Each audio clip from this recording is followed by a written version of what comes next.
Zvinhu zvemuZimbabwe unogona kungosvika pachikamu chekuzorora. Muri yeZimbabwe mambuka sei? Good morning. Uyai panapa tionesane. Pane imwe nyaya yakairi panapa kanenge kangoitawo ka latest. Saka kana muri kwamuri koko hapana pekuti munongozoenda kubasa musina kunzwa nyaya iyi yandiri kungosangana nayo pari kunzi ZANU-PF convenes emergency meeting to dismiss Chief Chirumanzu for sympathizing with the opposition.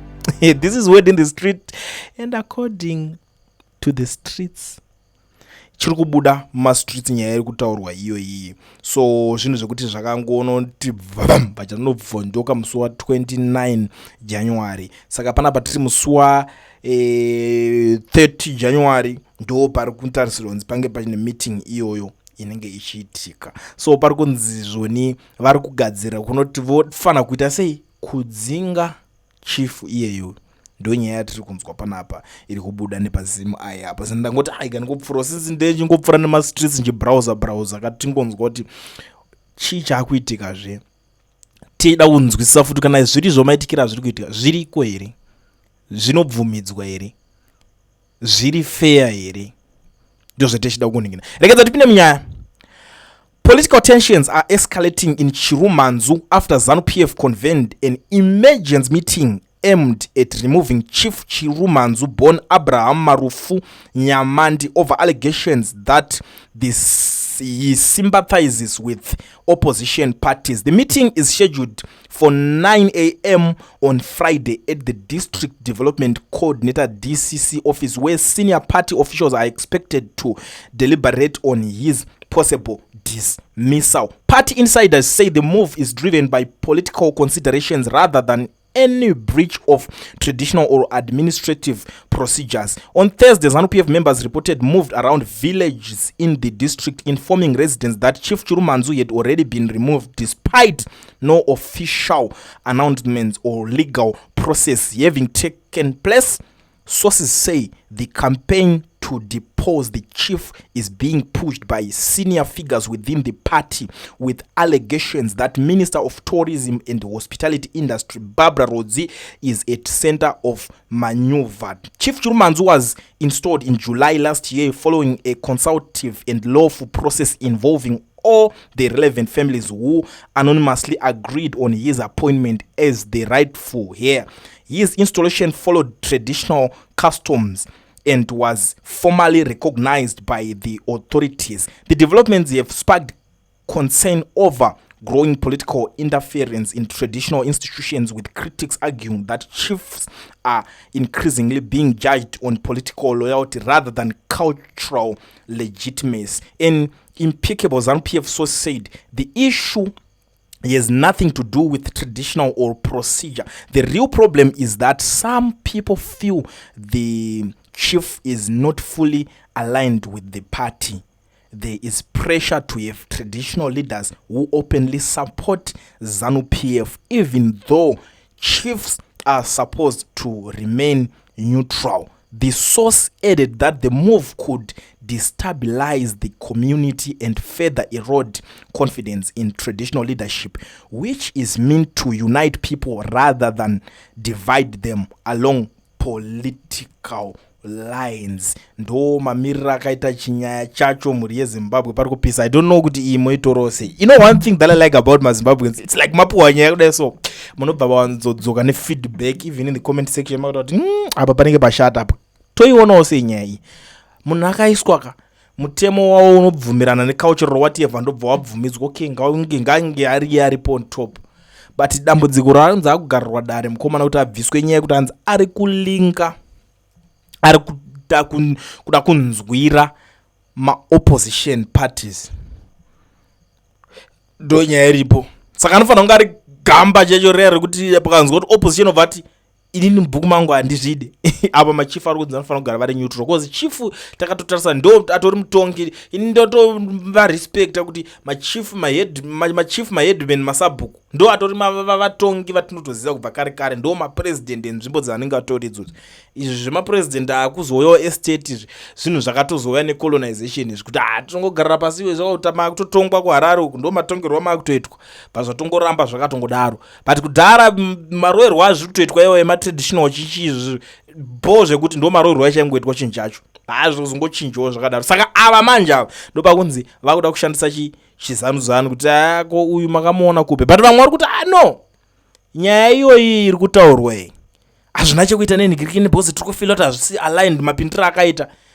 Isu tobva tabvunza kuti mupindiro wacho wakaita makapinda mupindiro rudzii, pakupinda kwacho kwakaita pane kakubirira here kamakaita, because kana magara muchiti mainstalla wenyu kaubva mabazonoda kumberi haasi kunzwisisawo akutoita zvemaopposition. Because normally in Zimbabwe opposition aitombotoleratwe, and opposition kungosumudza musoro chete kana kutozikana kuti ningi ndiye ari kuita zveopposition anenge atongori ma1 after ma1 over ma1 ndo mamerero anenge akaita zvinhu zvacho. But I don't know kuti muri kuitorawo sei, kuti unofanira kunge uri chief wota loyal to the ZANU-PF. Ameno kuti sense yacho iri kunyaomeka sei, because zveZimbabwe zvinonetsa izvi. Unonzi saka haufanira kupa room kana door kana kudonzwirana tsitsina neopposition.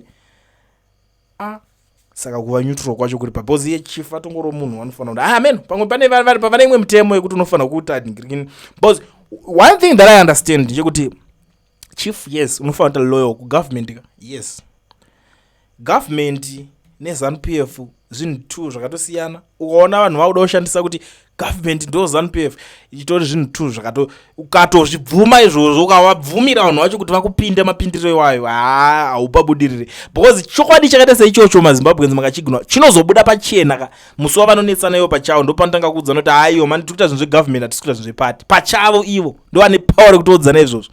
Iwewo uri ikoko haukwanise kuzvitaura, unongoudzwa kuti unongona uchidhima vana vechingodza ana chamuka nyama munongoti vati kudii nhasi vakuru mongobvumirana nezvinhu zvekutaurwa izvozvo. Saka ameno muri yeZimbabwe ndo pairi nyaya yacho iyi. Munoionawo sei? It's up to you. Munokwanisa kundiudzawo.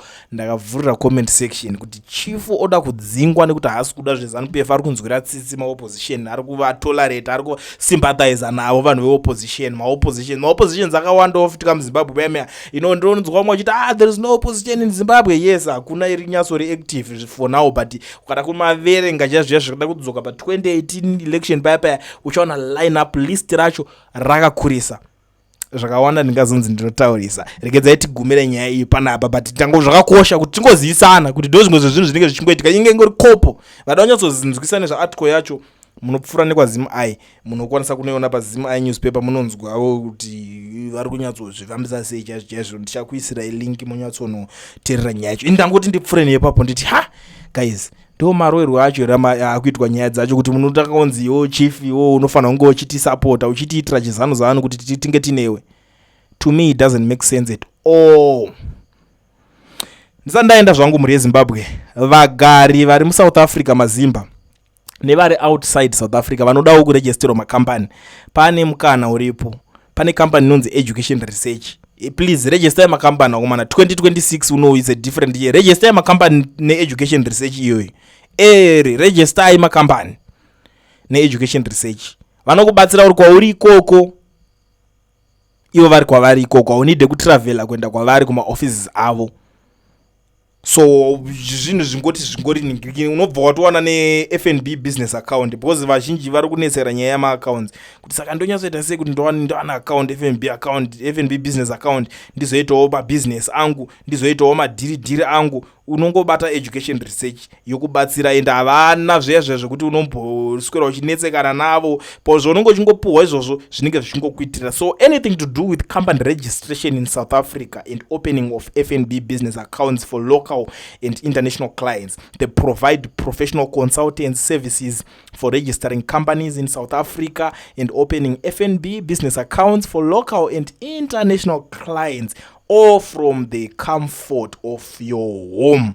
FNB business accounts can be used for virtually any transaction: foreign currency deposit, daily business transactions, savings and cash investments, online banking, EFT and e-wallet, cash withdrawals at ATMs and POS, receiving salary and property rentals, deposits from South African residents, international money transfer and payments, debit orders and funeral and insurance policies, DSTV subscriptions, buying airtime and electricity, sending money home and abroad using agents like Access Forex, Mama Money, Mukuru and World Remedy. Number dzeve education research regedza ndikupay management team number dzavo dzinoti +27 73 302 1868. Ndichadzokorora zvekare namba idzodzi kuti munyatsodzibata +27 73 302 1868. Taurai navo munongoti mukoma ndapfura nekwaclient. Manje ukatoti wapfura nekwaclient faster yacho chaitirwa because zvinokwanisa kukuwanisa kadiscount kana uchitoda kutoitirwa zvinhu zvacho especially nhasi chaichaiti tichipedzisa kaJanuary kudai so contact them. Number ndakusiyira pa screen, flyer uri kuona riri bopa kuti unongotora screenshot kaipapa wobva watozongota kuti namba dzacho kungodzikrema wazviona. So garai matora namba